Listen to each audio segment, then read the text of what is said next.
Hello, welcome to Womblin.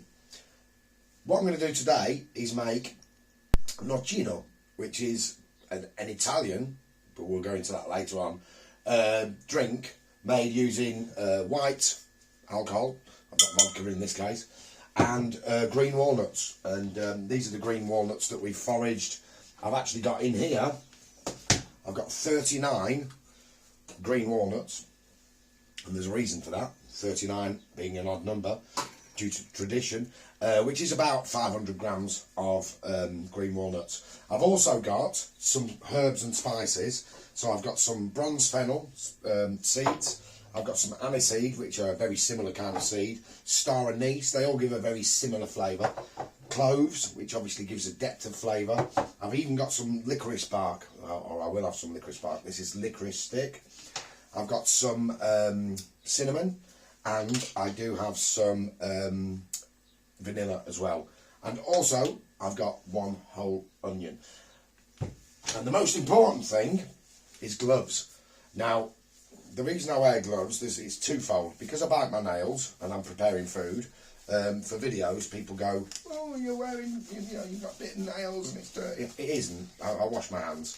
But also, when you work with green walnuts or walnuts of any sort, they will blacken your hands, and it's actually, green walnuts are used as a dye, and so I don't want my fingers to go all black. And another thing that I have is a piece of, this is just a piece of, it's actually the bed out of a Land Rover. It's clean. It was never actually put into a Land Rover. It was taken out of the factory, and I got hold of a few of these and just cut it into a small chopping board. So that's what I've got there, and I've got a super sharp knife. So I've got a 1.5 litre Kilner type jar. This is a ball jar or Erin jar, whatever you want to call it. It's the same kind of thing. And what I'm going to do is I'm just going to mix it all together. So the first thing I'm going to do is open my jar. Oh, there we go. And I'm going to start cutting up the walnuts. So if you want to come in and just see what I'm doing here, and you can see the juice here. So this is, these smell very citrusy, and you can actually see the liquid that's just running out there, look. And this is what we're looking for. That is the where the flavour sits. And so these are full of protein and beneficial fats. Really, really good for you, really. I've just read that they're good for thyroid problems, and they help with respiratory tract infections. So they're great things, and they're forageable at this time of the year. They're immature walnuts. You know, if I open up another one, you will see the walnut. Like that. You'll see the walnut just beginning to come to maturity. It's still soft, as you can see, but you can see the walnut inside there, and that is what we're looking for. Now, whilst I'm doing this cutting up and doing those kind of things, I'll go over a bit of the sort of history of. Literally, I've just been on Wikipedia and done a bit of reading. Apparently, Nocino, as we know it, the Italian drink, actually comes from Britain, from the Celts, from the people that the Romans found here, the Picts, as they would be called by the Romans, but the Celts, the Brythonic people. And the tradition went that on the 24th of June, the people would send out young virgins into the forest, into the woodland, in barefoot, in white dresses, to pick the walnuts, and they would pick them individually. And to make this drink, for some reason, they'd always grab hold of an odd number. Now, I don't know, I've not been able to find any more information about that, but for some reason it would always be an odd number. So, you know, anybody who knows a little bit better, put that down there in the comments, and I'm sure we can have a discussion about that. And the theory kind of goes is that you would take the energy of the sun at its highest point, and if you know anything about the movement of the stars or the movement of the sun and the earth beneath it, the 24th of June is 3 days after the summer solstice on the 21st. So it's the first day that there is an appreciable difference of the sun's movement across back towards its most western point when it rises, And so it was quite a very, well, it wasn't quite, it was a very important point for people back in the, you know, the mid to late Iron Age into the Roman Age, and obviously before that as well, because of the way the seasons rotated, certainly up here in these far north climes of the Northern Hemisphere. Anyway, so what they would do is they'd go out and collect them, and they would make this drink. Now, obviously, they didn't have vodka back then, and certainly not, you know, £14.99 from Lidl vodka. But what they did have was things like mead and wines and things like that, and they would mix it with those liquids, and then they would just leave it. And so, traditionally, Nocino is a Christmas drink. You would leave it for 6 months, which, because I've worked with green walnuts before, I would actually say it's probably a little bit too early. You have to actually leave them for a bit longer to really get the best out of them, because they are really quite bitter. There's a lot of tannins in green walnuts. Anyway, so as you can see, I'm just cutting my way through these. All I'm doing is just cutting them into quarters. If you come in and have a little look, you can see just into quarters like that. 1, 2, 3, 4 like that. I'm putting them in there. And like I say, I've got a litre of the vodka. And bear with me while I'll just cut these up. Oops. So this is actually now based upon a traditional Italian recipe, which, you know, according to the bits and pieces of information that I've managed to find on the internet, actually was taken from the Brythonic people, the British people, but way back when the Romans in AD 45, 49, sort of invaded Britain, and they took this particular way of preparing green walnuts with them, and it slowly spread across Europe from there. The French do a similar thing as well, but they use wine. I can't think of the actual name of it, but it's from Noir de Croix or something like that. But they use, instead of using vodka or a white spirit, they use wine. So I might even try that, because obviously you can see that we've still got a few left. I've still got to do some pickled onions, so that'll be in another video at another time, probably tomorrow. I'll do it. But if you're watching this on the YouTubes or whatever, Facebook, whatever, it'll be whenever you see it. And you can see how much juice is actually coming out of there.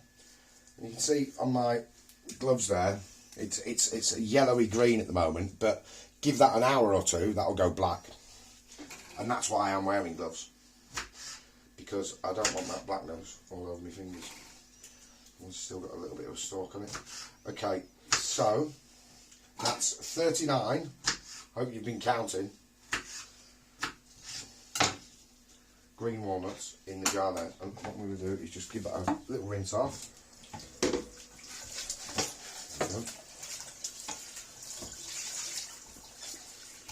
And then I'm going to add a few. Let me put that to one side, move that out the way, and then I'm going to add a few of the flavourings. Just let me grab that. So if you notice, I'm using a black towel because it stains everything. Walnut juice stains absolutely everything. And I don't want to add too much of the spices, just a small amount of the spices, because the walnuts have got a very, it's almost like, it's nutty, it's rich, it's dark, very tannin based. It's quite bitter, almost like a sort of like a Jägermeister, as we call these days. And this is very, once it's finished, this will be very similar. And then all I'm going to do is I'm going to take a little bit of each one of these. So aniseed, fennel, star anise. And if you don't know what star anise is, it's not actually related to aniseed, but I'm looking for one that's actually still a star there. Give me a second. There we go, look at that. So that there is star anise. And it's got a flavour very similar to aniseed, but it's a little richer. Those back in there, and I'm just going to put one of those star anise in there. I will need to just grab a teaspoon, bear with me. Okay, a little bit of the aniseed, literally just a quarter of a teaspoonful like that. Same with the fennel, quarter of a teaspoonful like that. And then, now, yeah, just making sure I'm putting the lids on the right one. Star anise. bronze fennel. There, like that. And then cloves, if you know anything about cloves, they're an extremely strong tasting spice. So I'm literally just going to put 2 of those in there, like that. Then with the cinnamon, I'm going to break this. This is a bark of a cinnamon tree. And so I'm just going to break that in half-ish, like that. Drop that in there. And then I have got my lemon, cloves, done all of those. And then inside here, this is what vanilla pods. If you've never seen natural vanilla pods, these are amazing things. So this is what actually grows on the vanilla plant. And if you come over here whilst I do it, it's difficult to see against this board. Let me see if I've got a different board already. Let me get the... Where's the other boards gone? Bear with me. Bear with me, internet. There's one of them. Just step back a little bit, please, my darling. I'm just going to have to give this a little wipe. This is what we actually put our tea and coffee on. So that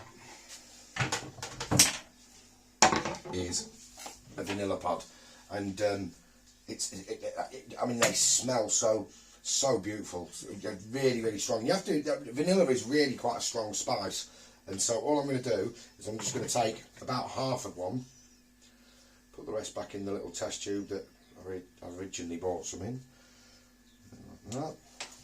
And what you do is, if you come in close, Tom, and you open them up there, and you can see the seed. This is like I'm trying to keep your fingers out of the way, but and you open them up like that, and the pod comes apart like that, and this paste is literally what holds the seeds. This is where the seeds are, and that is vanilla. I'm going to put the whole thing in anyway. I didn't need to scrape this out, but by opening it up, it allows a little bit of the what I'll do is I'll do that like that, and by the time we finish, this liquid will look that colour anyway. It's an interesting thing. Green walnuts, when they oxidise, they become very dark. And then I'm just going to take the rind of this lemon. I've got a peeler there, but I actually prefer using a knife for most things like this.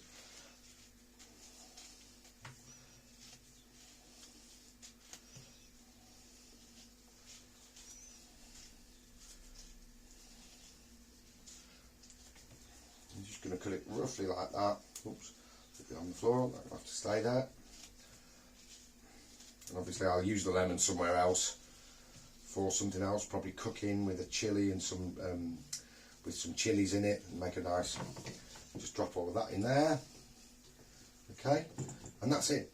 Oh no, we've got a little bit of licorice. So this is from a licorice tree, I think.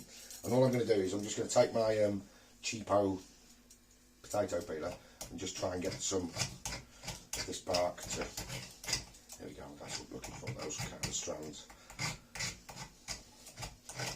And you buy this like a stick, you can actually chew it. I mean, this is, there are accounts of indigenous people around the world using this as a sweetener, but also as a